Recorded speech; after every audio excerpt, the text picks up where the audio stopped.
Thank you for the introduction. I've changed the title slightly because I don't think I have time to talk about the trace formula, so I will focus on the Arthur packet. So Arthur packet is just a finite set. It shows up in a series of automorphic forms. And in many cases, we know what they are, but in general, they are very still conjectural.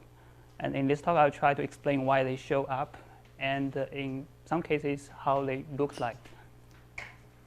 And I will start with the general philosophy of Langlands, and it concerns a reductive group, which you can take to be the general linear group, symplectic group, or orthogonal group.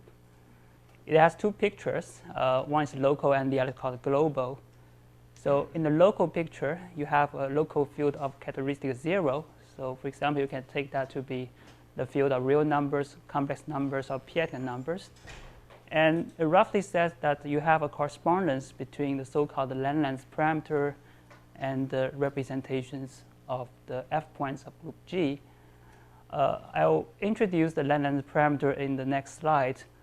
But the way you think of this is that the world of Langlands parameter is some kind of dual world of this world of representations. And then in the global picture, there's a similar correspondence, and you just replace the local parameter by the global ones. On the representation side, it's a little bit more complicated. So here you're putting the automorphic forms. So what they are, so the automorphic forms are the spectrum of this L2 function space on this geometric object X, depending on G and F, and with respect to the action of this group, which is essentially a product of those local groups that you see in the local picture. And this V, index V, is either real, complex, or a prime. And I will make these two pictures slightly more precise.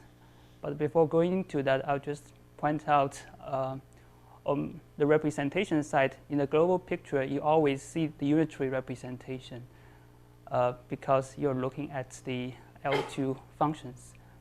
And on the local picture, the representation can be both unitary and non-unitary. And I forgot to say that for automorphic form, you can view them as a collection of these local representations, because this group is a product of these local groups. And it's not any collection that gives you the automorphic form. It's some kind of special connection, and the interesting information is contained in how they are grouped together to give you the automorphic forms. So in the next slide, I'll introduce the Langlands parameter, but in a very formal way. And we need three ingredients. First is the so-called Langlands group. It's equipped with a projection to the Way group, and the Way group is related to the Galois group. So in that sense, you can think it contains a certain amount of arithmetic information. And also, we need a complex dual group. And the dual is in the sense that you, in the defining data of the reductive group, you have root and co-roots, and if you just switch them, you get another reductive group. And in the case when G is symplectic, the dual group is the orthogonal group.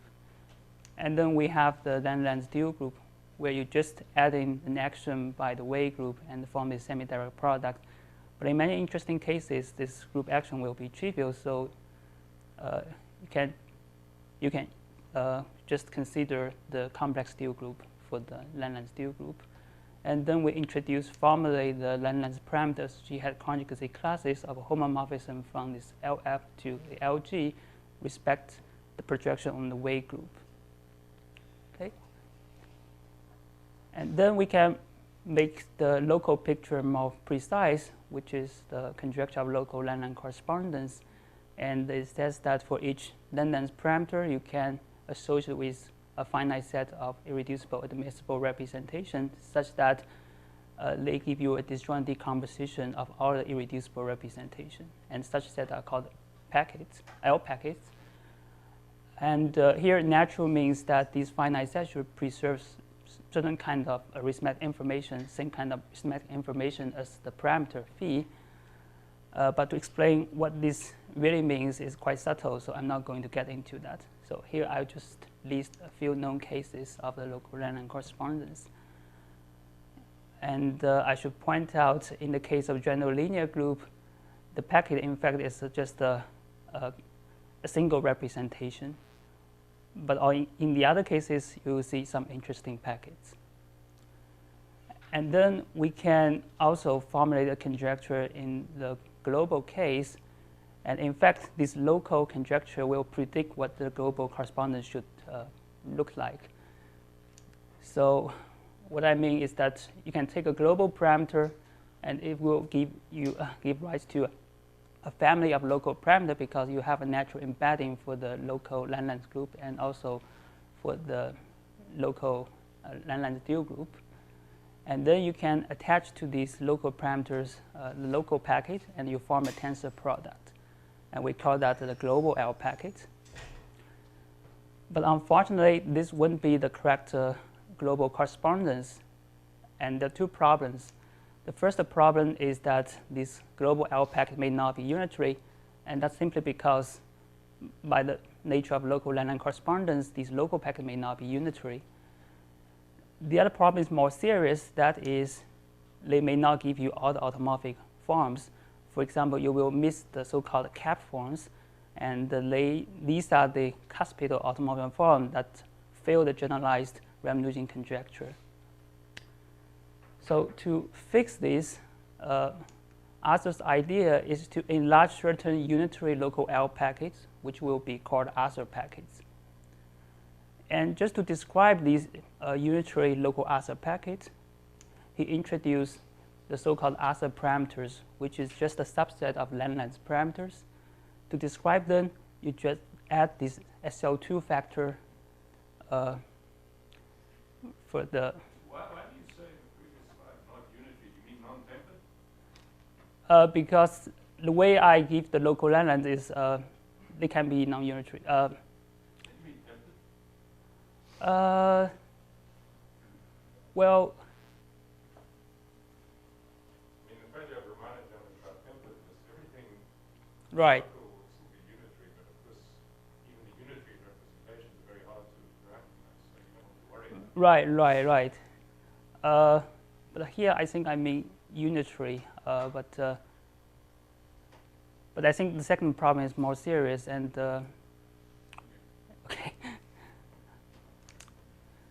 okay. And so to define Arthur parameter, you just add this SO2 factor, and also you require its image on LF is bounded, which means that if you take a closure of the image, it's compact.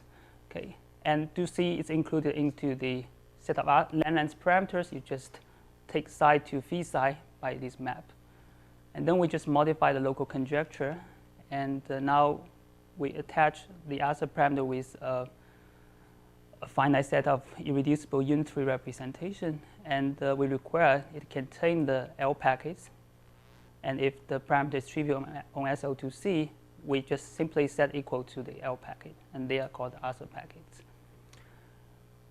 And the next remark is kind of disappointing, so you might hope the Arthur packet may classify something, and in fact they don't classify the irreducible unitary representation. There are many unitary representations which are not in the Arthur packets, and even worse, they can have intersection with each other, which means the structure of these packets are very messy, and on the other hand, you can think it's more mysterious than the L packets. Okay. So after introducing the local Arthur packet, we can modify the global Langlands correspondence as follows. We can first construct the global Arthur packet, just like what we do for the global L packet. And then the global conjecture says that all the automorphic forms are contained in the union of these Arthur packets. And here are just some known cases of the Arthur packets. So far we have explained why these Arthur packets show up in the series of automorphic form, and in some sense you can think they are made to have these global conjectures, so they are kind of born with the global nature. And in fact, they come naturally from the stabilized form of the Arthur-Selbert trace formula, and that's why I put the trace formula in the original title. But well, you can think the local ones, you also have a local packet, and you can think, okay, the local packet will be just a local component of the global one, but that's not so satisfying, and you won't have a purely local theory about this local packet. But so far, we don't know the local nature of Arthur packet. So maybe in the last slide, I'll give you, in certain cases that we can see the inner structure of these answer packet and see how they look like. So the example I give will be F is QP, and the G is the symplectic group. And for certain L packet, I can represent it as some integral points on the real line. And then what's different between the answer packet with these L packet is that the answer packet, you will add the intervals with integral endpoints.